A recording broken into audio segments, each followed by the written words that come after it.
మీకు అందరికీ తెలిసిందేగా, Israel, America and Iran conflict, B-52 ఇలాంటిది ఎయిర్లో ఫిల్ అయిపోద్ది ఎక్సెట్రా ఎక్సెట్రా. ఇంట్రెస్టింగ్ పాయింట్స్ని ఎలా మిస్ అవుతున్నారో నేను ఇవాళ చెప్తాను. ఫ్యాక్ట్ నెంబర్ 1, ఇజ్రాయిల్ ఎప్పటికి కూడా చెప్పేది, నాకు ఐరన్ డూమ్ ఉంది, మీరు ఎవరైనా ప్రపంచంలో నన్ను అటాక్ చేస్తే అసలు ఆ మిసైల్స్ టచ్ చేయలేవు.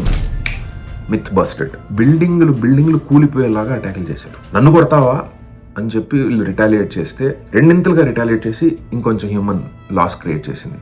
దానివల్ల ఇజ్రాయిల్లో local citizens versus Israel military conflict start అయింది. మీ వల్ల మేము ఎందుకు నష్టపోవాలి, మా ప్రాణాలు ఎందుకు పోవాలి అని. ఎందుకంటే వాళ్ళు బంకర్స్లో ఉండడం, హైడౌట్స్ని వెతుక్కోవడం ఇలాంటివి స్టార్ట్ అయ్యాయి. అఫ్ కోర్స్ అక్కడ ఉండే మన Indian workers are subject to sleep on pavements and railway stations.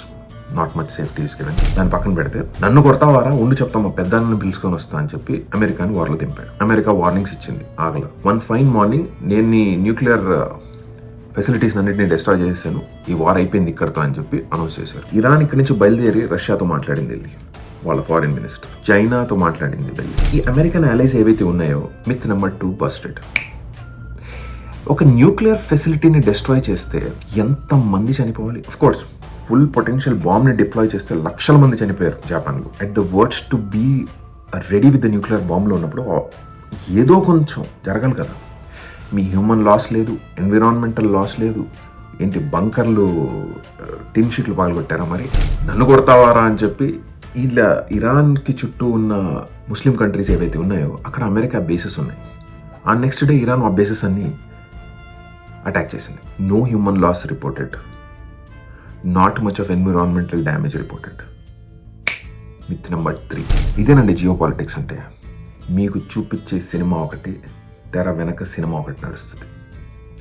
ఇప్పుడు చిన్న పాయింట్ చెప్తాను. అసలు న్యూక్లియర్ వెపన్ వల్ల ఒక హ్యూమన్ లాసెస్ ఎంత భయంకరంగా ఉంటాయంటే, మీరు ఒకవేళ ఎప్పుడైనా జపాన్ హిరోషిమా వెళ్తే రీచ్ అవ్వగానే ఆ లొకేషన్లో ఒక డాక్యుమెంటరీ ప్లే అవుతుంది. ఆ కన్స్ట్రక్షన్ స్ట్రక్చర్ ఇంకా అలానే పెట్టారు, వాళ్ళ వచ్చే జనరేషన్స్కి చూపించాలని. అది డిప్లాయ్ అయిన కొద్ది సెకండ్లు ఇంత భారీ లైట్ వస్తుందంటే చూసిన వాళ్ళ కళ్ళు అప్పటికప్పటికే పోతుంది. ఆ నెక్స్ట్ మినిటే ఆ న్యూక్లియర్ వెపన్ వల్ల వచ్చే డెవస్టేషన్ కొన్ని లక్షల మందిని ఒకే రాత్రిలో చంపేసింది. ఎలా అంటే వాళ్ళు పేర్చిన బాడీస్ ఒక్క దాని మీద ఒకటి పెట్టి, మీ బంధువులు ఎవరన్నా ఉంటే ఇందులో తొందరగా వెతుక్కొని తీసుకెళ్ళండి అని 3 అవర్స్లో కొత్త ఫ్రెష్ బాడీస్ని అలైన్ చేసేవాళ్ళు. అలా బతికిన వాళ్ళు చాలా హెల్త్ ఇష్యూస్తో బతుకుతూ వాళ్ళ ఫ్యూచర్ జనరేషన్స్ని పుట్టించుకుంటూ వస్తే ఆల్మోస్ట్ అబౌట్ 60 years పట్టింది నార్మల్ లెవెల్ ఆఫ్ హెల్త్కి రావడానికి, క్రాప్స్ మళ్ళీ పండడానికి.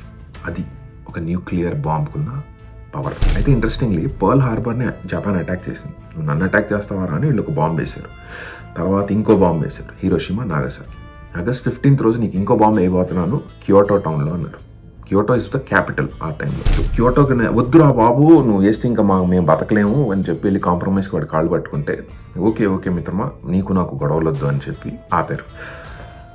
అయితే జపాన్ ఆ రోజు ఒక పీస్ ట్రీటీ సైన్ చేసి, ఇక నుంచి నాకు మిలిటరీయే వద్దు, ఇక నుంచి నువ్వే నా ఫ్రెండ్ ఫిలాసఫర్ గైడ్ అయ్యి మమ్మల్ని కాపాడుకో అని చెప్పి. ఇప్పటి వరకు జపాన్కి ఆర్మీ లేదు, అమెరికన్ ఆర్మీనే జపాన్ని కాపాడుతుంది. ఇక్కడ జోక్ ఏంటంటే, ఆ న్యూక్లియర్ వెపన్కి అయిన ఖర్చు, ఆ మొత్తం మిషన్ డిప్లాయ్ చేయడానికి ఖర్చు, ఇప్పటి వరకు జపాన్ని ప్రొటెక్ట్ చేస్తున్న ఖర్చు, ఏది World War II అయిన ఖర్చు జపాన్ మీద, ఇప్పటి వరకు ఖర్చు మొత్తం జపాన్ భరిస్తుంది. ఇక్కడ ఇంపార్టెంట్లీ స్ట్రెయిట్ ఆఫ్ హార్మోస్ అని ఒక పాయింట్ ఉంది. గల్ఫ్ ఆఫ్ యెమెన్ని గల్ఫ్ ఆఫ్ పర్షియాని కనెక్ట్ చేస్తుంది, కంట్రోల్డ్ బై ఇరాన్. వరల్డ్కి కావాల్సిన approximately 5 to 7% of oil, petroleum ఈ స్ట్రెయిట్ ఆఫ్ హార్మోస్ నుంచే వెళ్తుంది. ఇది చోక్ చేస్తే ఎవరికంటే loss?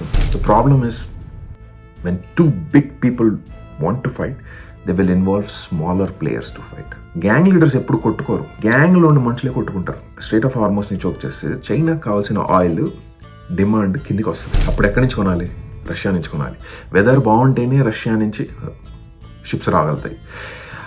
Huge thick sheets of ice ఉంటుంది కాబట్టి అది రావడం అంత ఈజీ కాదు. ఇప్పుడు ఎక్కడి నుంచి తీసుకొస్తారు? American oils. అమెరికన్ ఎక్కడి నుంచి తీసుకొస్తుంది? వెనిజులా నుంచి. అఫ్ కోర్స్ పేరుకు వెనిజులా ఒక కంట్రీనే, but controlled by big daddy of the world. So మనం ఇక్కడ గుర్తుపెట్టుకోవాల్సింది ఏంటంటే, జియో పాలిటిక్స్ అనేవి మనకు అంతు పట్టలేని విధంగా నడుస్తాయి. మనకు ఏమనిపిస్తుంది అంటే, ఇదంతా ఏదో రిలీజియస్ గొడవలు, ఇది ఫలానా హిందూ ముస్లిం గొడవలు అని. లేదండి, ఇట్స్ ఆల్వేస్ అబౌట్ మనీ. పెద్దవాళ్ళు ఎప్పుడైనా ఇన్వాల్వ్ అయితే ఇట్స్ ఆల్వేస్ అబౌట్ మనీ. ఇప్పుడు land of Palestine and fight of Israel, ఈ వార్ ఏదైతే ఉందో ఇది ఎప్పటి నుంచి అయితే జరుగుతుందో. దానికి హిస్టారికల్ చాలా రీజన్స్ ఉన్నాయి. It is as old as human civilisation. Muslims, Christians, Jews Abrahamic religions అంటారు. వీళ్ళందరికీ కామన్ ప్రాఫిట్, ముగ్గురు యాక్సెప్ట్ చేసే ప్రాఫిట్ ఇబ్రాహీం అలైహిస్సలాం. కానీ నువ్వు గొప్ప అంటే నేను గొప్ప అనే విషయం పక్కన పెడితే పాలెస్తైన్కి ఉండే ఇంపార్టెన్స్ ఏంటంటే it is considered as a land of prophets for Christianity, for Muslims and for Jews. Almost about 70 ప్రాఫిట్స్ని అక్కడి నుంచి వచ్చారు అని హిస్టారికల్గా చెప్తారు. It's a long topic. Again if you are interested in such topics నాకు కామెంట్ సెక్షన్లో మెన్షన్ చేయండి. It will take at least an hour to talk about such things. So నేను చెప్పదలుచుకుంది ఏంటంటే కుల మత మాటల్లో పడకండి. మనకు అవసరం లేని కంట్రీ గురించి మన పక్కింటితో గొడవ పడకండి, మన ఫ్రెండ్తో గొడవ పడకండి. వాళ్ళు బాగానే ఉంటారు. నేను చూస్తున్న కొన్ని వీడియోస్, ఇజ్రాయెల్ మాకు చాలా ఇష్టం ఇది అది లేదండి. ఒక ఫ్యాక్ట్ చెప్పిన వాళ్ళు ఐడల్ వర్షిపర్స్ని చాలా హేట్ చేస్తారు. మనం ఒక విషయం గుర్తుపెట్టుకోవాలి, we are divided by religion but united by culture. ఇదేంటో ఒక కొత్త ఫ్లేవర్ని చూస్తున్నా నేను చిన్నప్పుడు మా పెద్దవాళ్ళు ఇంట్లో తాతవాళ్ళు అంటుంటే ఏంటి ఇలా మాట్లాడుతున్నాను, అలా నేను మాట్లాడుతున్నట్టుంది. సో ఇవన్నీ పక్కన పెట్టి మన సేవింగ్స్ అకౌంట్స్లో డబ్బుల పరిస్థితి ఏంటనేది ఆలోచిస్తే చాలా మంచిది. Geo politics, let the bigger people take care of it. Thank you so much for watching. జై హింద్.